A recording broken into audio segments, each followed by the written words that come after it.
What's going on, America? Welcome back to another broadcast of BreakTheChainsMedia. My name is Corey, and today is January 14th, 2021. We've got a lot of big tech censorship news to talk about today. Facebook potentially being taken off of the App Store due to the same reasons why Parler was completely deplatformed off the internet. How ironic. And Jack Dorsey speaks out against Twitter taking President Trump off of its platform. So we'll have to see about what Jack Dorsey has to say, too. I have an inkling he's not as much in charge as Twitter as some people believe he is. And Gab and other alt-tech sites are surging in new users due to the mass exodus from mainstream platforms. So we will talk about all of these things. But first, if you could find me on all the other alt-tech sites, I've got Gab, I've got Minds, BitChute, and Rumble. You could check me out anywhere there. BreakTheChainsMedia. Find and follow me. I'd love to see you there. I'm going to have exclusive content coming soon on all of those sites. And here comes the first article. We've got Facebook discussing how it's going to be removed from the App Store after revelations. Much of Capitol Hill rioting was planned there because the reasoning behind Parler being taken off of the platform and off of the Amazon servers was because apparently people were talking about planning the riots and all that stuff, and that was their reasoning behind them being taken off, right?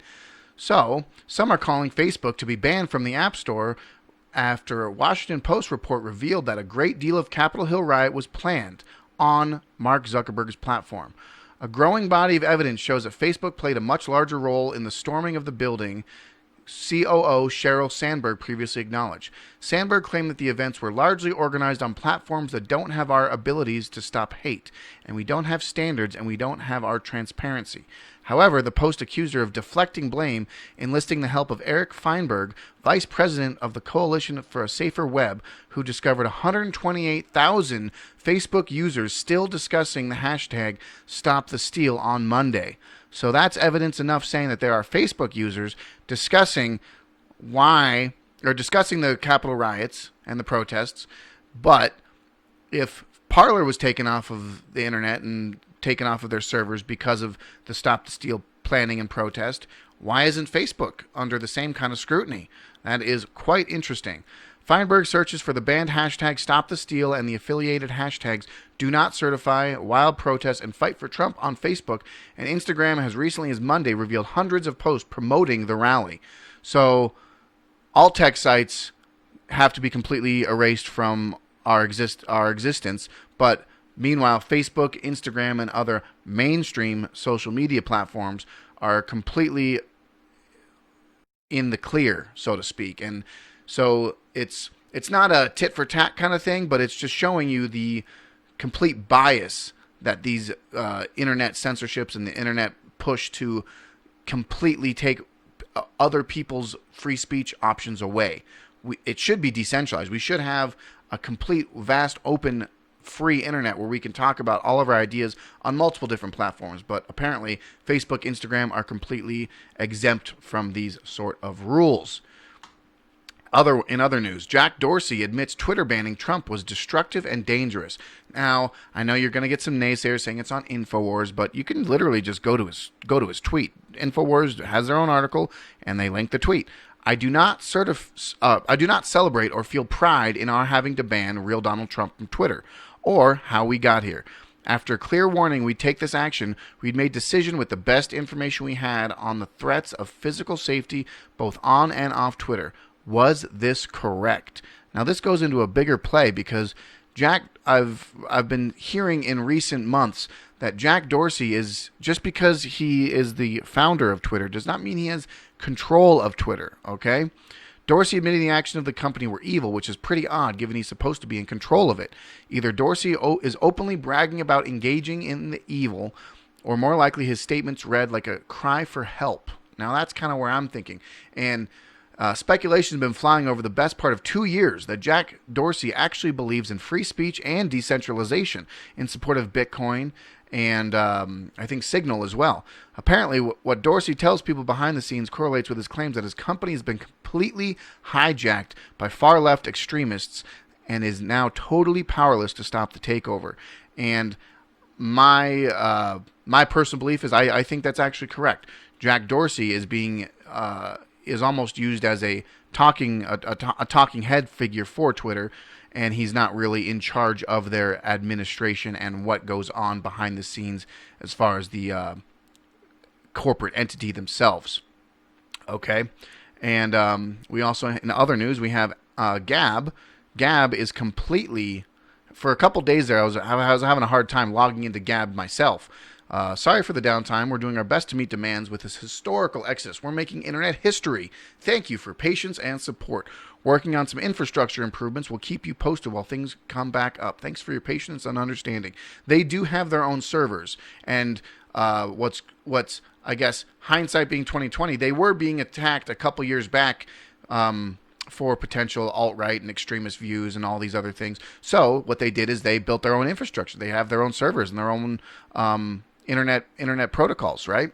So in the past week alone, 2.3 million new users on Gab.com, 55 million visits to the site, and 100 million page views. So anyone that is using Gab, I'm sure you're aware that it was extremely slow. It's still extremely slow for me, but they are working on it, and we hope to see you all there. I will be there as best as I can, trying to talk with everyone. Okay, and finally, it comes down to what all this censorship thing and all these talks about deplatforming and banning of alt tech sites. It makes me think back to a court case. When was it? This was written July 9th, 2019. The U.S. Appeals Court rules Trump violated the First Amendment by blocking Twitter followers. Now let's read here, okay, folks? A federal appeals court in Manhattan says President Trump cannot block critics from his Twitter account, calling it unconstitutional viewpoint discrimination.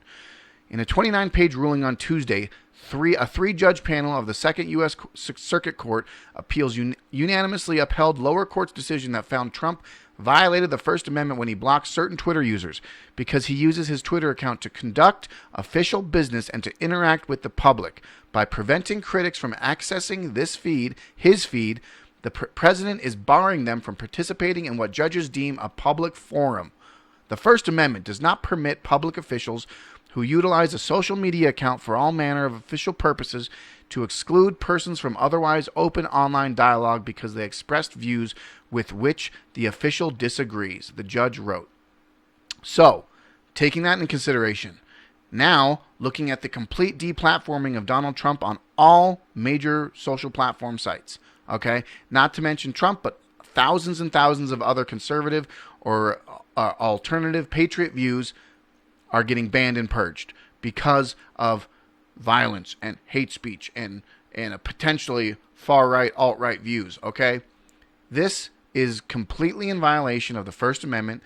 It's proven in a court of law that you shouldn't be able to ban people's speech, and especially an elected official. The United States president being taken off of these platforms is a huge violation of First Amendment freedom of speech. We have a right to speak to and talk with, or at least hear from, our president. And whether the platform, Facebook, Twitter, YouTube, Spotify, all the other platforms that Trump got banned from, whether they disagree with him or not, he has a right to speak to the public just as much as people that disagree with Trump. Trump can't block them. Platforms are not able to block elected officials. And I know you're going to say, but my private platform, what's going on about that? No, it's a platform to speak. Publisher versus platform. Section 230 completely needs to be reformed, okay?